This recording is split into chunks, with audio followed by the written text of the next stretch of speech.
आगे वर्णन है कि स्वयंभू और शत्रुपा के 3 पुत्रियां हैं, देवहूति, आकुति, प्रसूति, और 2 पुत्र हैं, उत्तानपाद और प्रियव्रत, जिनमें से उत्तानपाद महाराज के वंश का वर्णन करते हैं।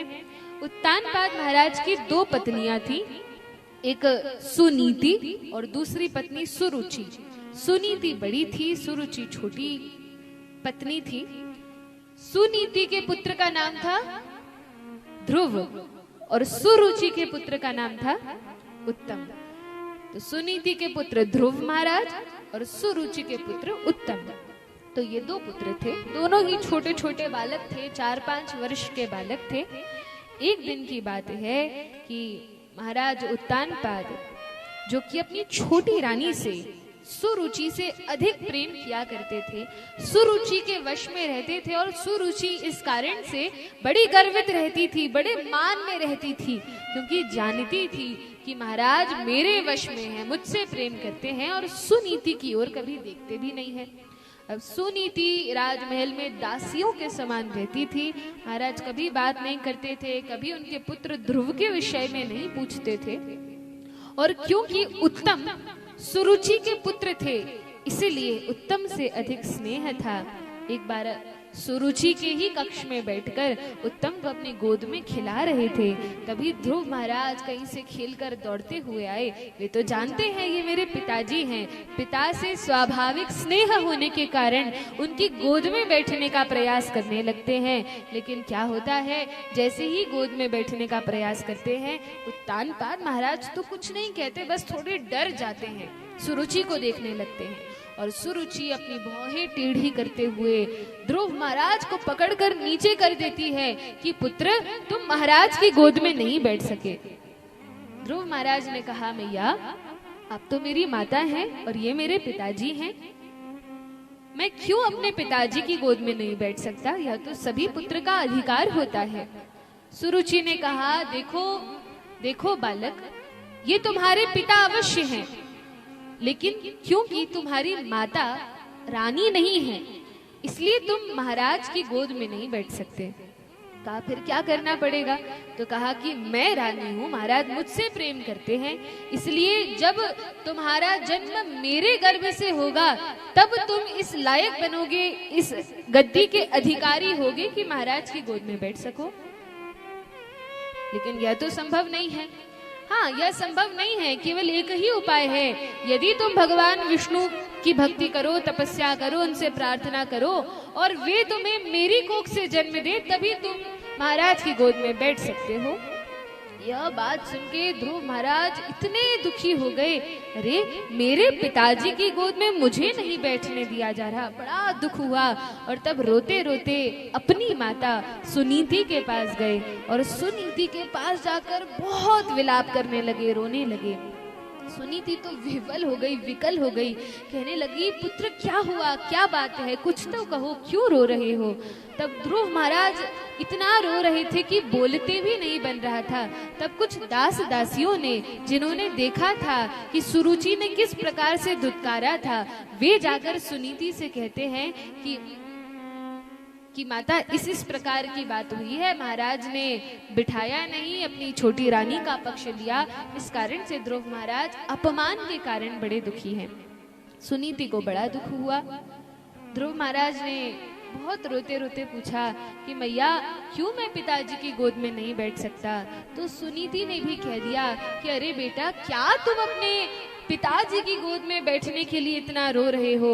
यदि बैठना ही है तो भगवान की गोद में बैठो, यदि पाना ही है तो पिताजी की गद्दी को क्या प्राप्त करना, भगवान के चरण कमलों को प्राप्त करो, उसमें कल्याण है, भगवान विष्णु को प्राप्त करो। तब ध्रुव महाराज ने कहा, हाँ मैया, वो छोटी माता भी भगवान विष्णु का नाम ले रही थी, आप भी भगवान विष्णु का नाम ले रही हो, भला ये भगवान विष्णु हैं कौन? सब इनके बारे में बोलते हैं कि इनसे मांगो, इनसे पूछो, इनकी तपस्या करो, मैया भगवान विष्णु कौन है? तब सुनीति कहती हैं कि पुत्र, भगवान विष्णु परम भगवान हैं, और यदि उनसे कुछ भी मांगा जाए, कुछ भी याचना की जाए, तो भगवान अवश्य उसको पूरा करते हैं। भगवान सभी की इच्छाओं को पूरा करते हैं। अच्छा, वे भगवान विष्णु मिलते कहाँ हैं?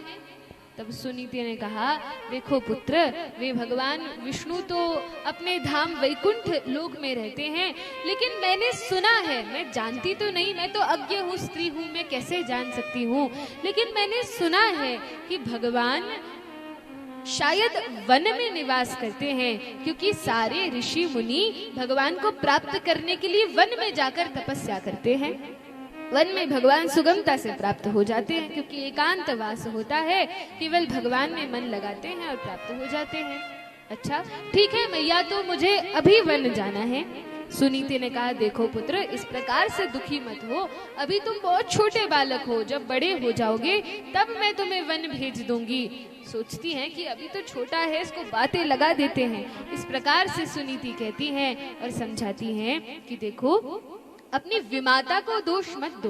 देखिए, सुनीति का चरित्र एक माता के रूप में कितना सुंदर है, और कोई माता होती तो लड़ने पहुंच जाती, 2-4 लोगों को इकट्ठा करती कि अरे देखो, ये पिताजी अपने बेटे को अपनी गोद में नहीं बैठा रहे।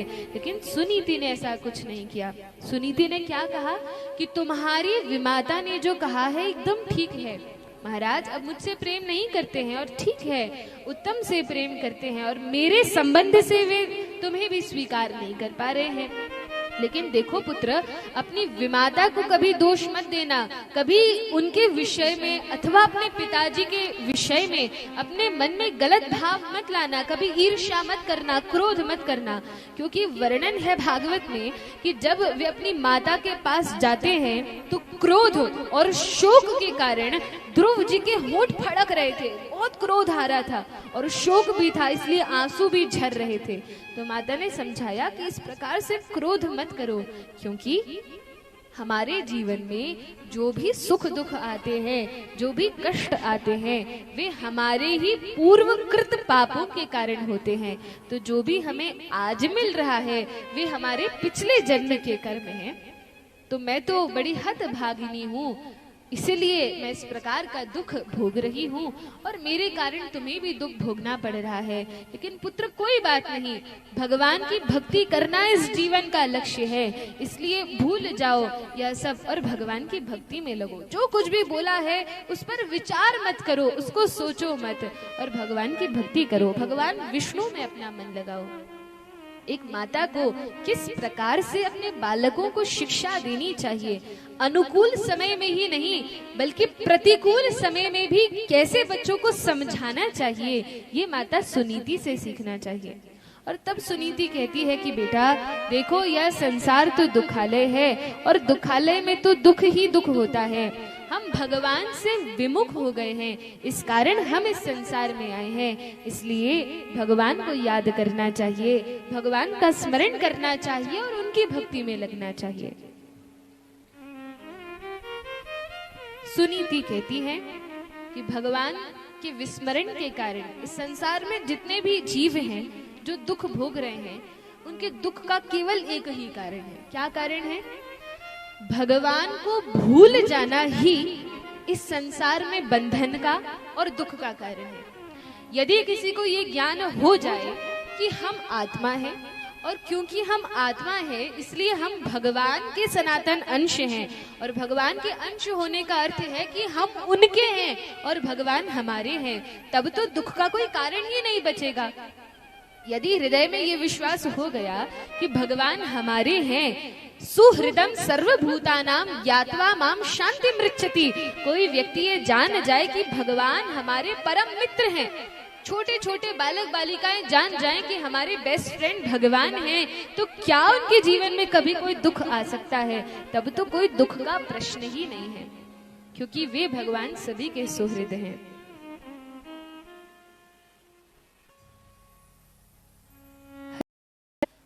माता से भगवान के विषय में सुनकर ध्रुव महाराज ने मन ही मन निश्चय कर लिया कि अब तो मुझे भगवान विष्णु को प्राप्त करके ही रहना है। और जब इस प्रकार का निश्चय हुआ, ध्रुव महाराज क्षत्रिय कुल में जन्म लिए हैं, और इस कारण इनका संकल्प एकदम दृढ़ संकल्प है।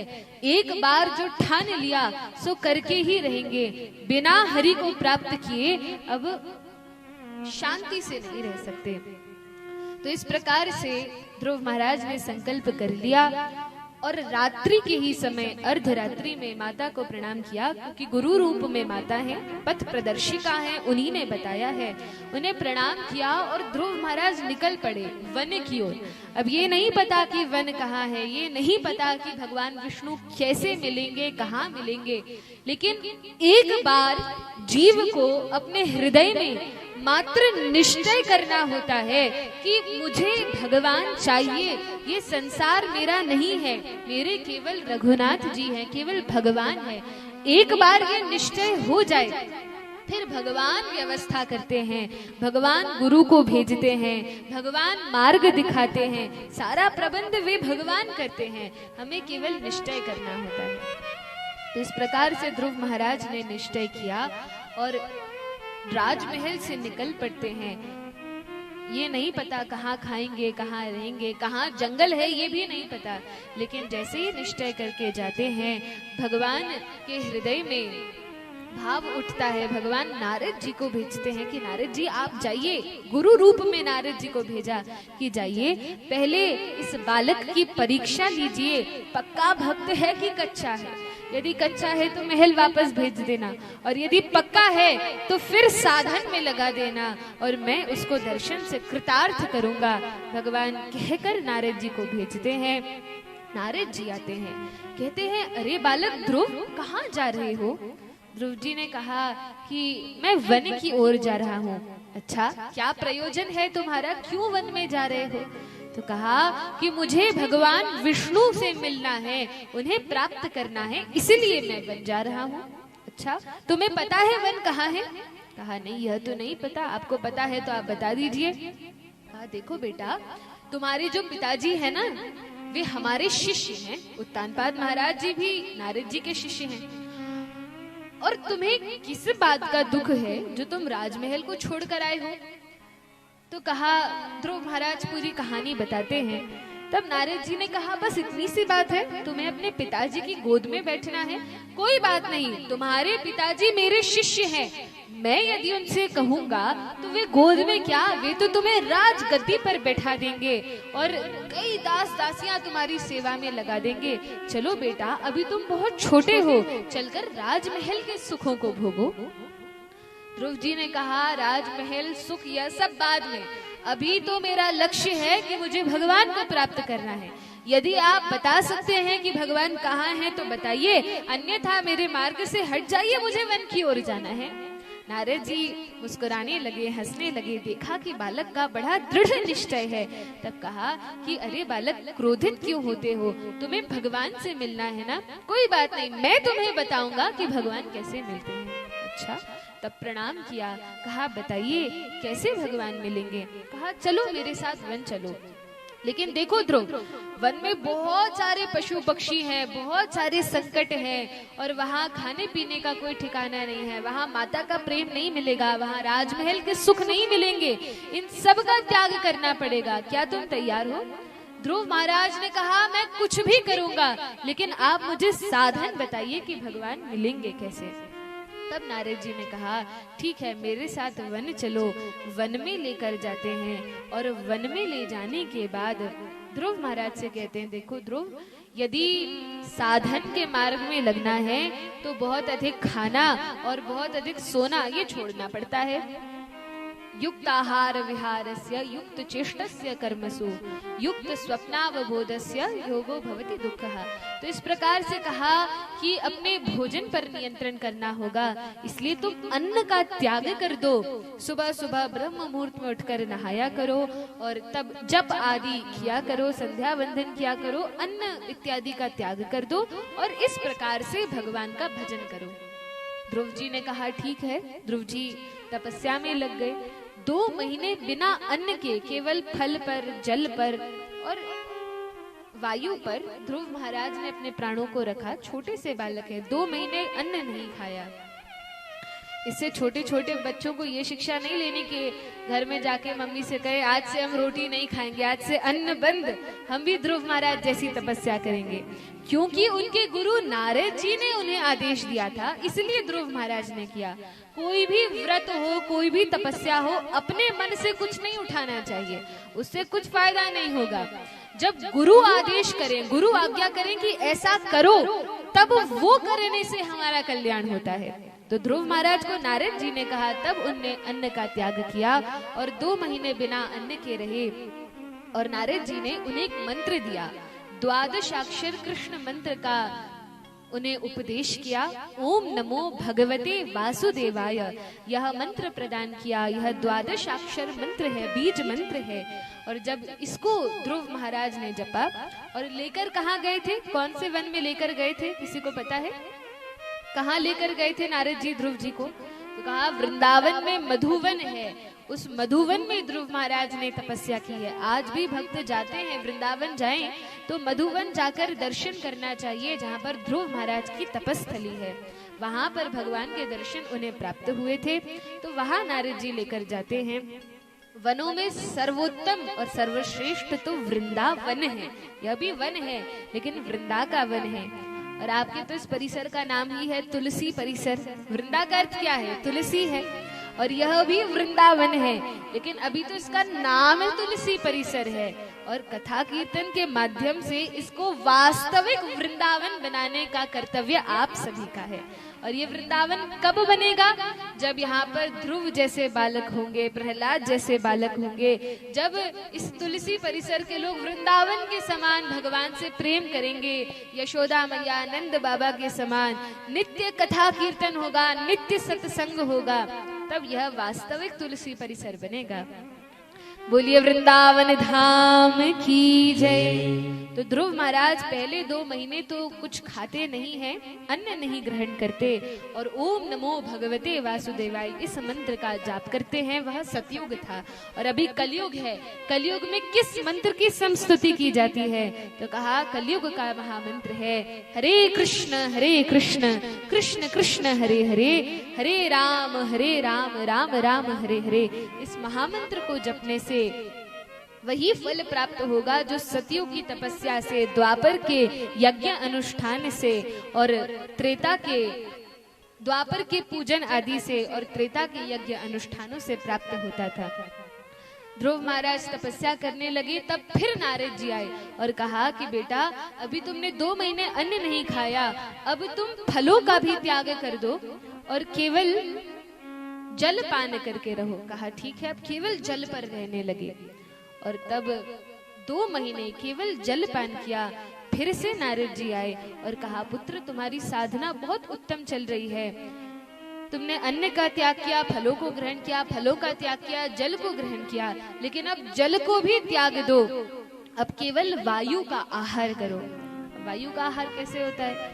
हम लोग समझते हैं कि केवल सांस लेकर जीना, लेकिन पहले के समय में ऐसी योग पद्धतियां हुआ करती थी जिसमें किसी विशेष प्रकार से आसन बनाकर बैठने पर और वायु को प्राणवायु में स्थित करके योगी मुनि करोड़ों करोड़ों वर्षों तक तपस्या करते थे, उन्हें भूख प्यास नहीं लगती थी। तो वह पद्धति नारद जी ने उन्हें सिखाई और तब ध्रुव महाराज 2 महीने बिना कुछ खाए, बिना जलपान किए, केवल वायु का आहार करके भगवान में अपना चित्त लगाते हैं, ध्यान करते हैं, तपस्या करते हैं। और तब तो जब इतनी भीषण तपस्या ध्रुव जी करने लगे, अब तो सारे संसार की ऐसी स्थिति हो गई, क्योंकि ध्रुव जी सांस नहीं ले रहे हैं, इस कारण से जितने लोग हैं सबकी सांसें बंद हो जाती हैं, सब विकल हो उठते हैं। एक भक्त की तपस्या के प्रभाव से सभी लोग प्रभावित हो जाते हैं और तब ब्रह्मादि देवता भगवान को पुकारते हैं, भगवान दर्शन दीजिए इस भक्त को, नहीं तो ये सारी पृथ्वी को अपने माथे पर उठा लेंगे। तब भगवान श्री हरि से रहा नहीं जाता और वे तुरंत भक्त के कल्याण के लिए प्रकट हो जाते हैं। बोलिए भक्तवत्सल भगवान की जय। गरुड़ पर विराजमान होकर भगवान प्रकट होते हैं, ध्रुव जी के समक्ष आकर खड़े हो जाते हैं और कहते हैं ध्रुव बालक आंखें खोलो। ध्रुव जी आंखें खोलते हैं, देखते हैं साक्षात भगवान खड़े हैं। इतना आनंद हृदय में उमड़ता है। 5 वर्ष के छोटे बालक है, पहली बार भगवान के दर्शन किए हैं। अब तो ध्रुव महाराज भगवान के स्वरूप को देखकर सुंदर स्तुति करना चाहते हैं, लेकिन अभी तो गुरुकुल में भी नहीं गए, कुछ पढ़ाई लिखाई भी नहीं की, भगवान की स्तुति कैसे गाएं, कैसे उत्तम उत्तम श्लोकों से उनका गुणगान करें। भगवान ने देखा कि ये छोटा बालक मेरी स्तुति करना चाहता है, मेरी प्रशंसा करना चाहता है, मेरा गुणगान करना चाहता है। तब भगवान ने क्या किया, भगवान चतुर्भुज रूप में प्रकट होते हैं, उनके हाथ में शंख चक्र गदा पद्म होते हैं। भगवान अपने शंख को ध्रुव जी के होठों से स्पर्श करा देते हैं और भगवान के शंख का स्पर्श पाते ही ध्रुव जी के मुख से, ध्रुव जी के हृदय में सारा ज्ञान हो जाता है और उनके मुख से बड़ी सुंदर स्तुति प्रकट हो जाती है। भगवान के गुणों का ध्रुव महाराज गान करते हैं और भगवान अतिशय प्रसन्न होते हैं। कितनी सुंदर शिक्षा प्राप्त होती है। हम सभी भी भगवान के बालक बालिकाओं के समान हैं और यदि हम इच्छा तो करें कि हमें भगवान की स्तुति करना है, हमें भगवान के गुणानुवाद करने हैं, हमें भगवान के गुणों के विषय में सभी को बताना है, हमें तो इच्छा मात्र करनी होती है।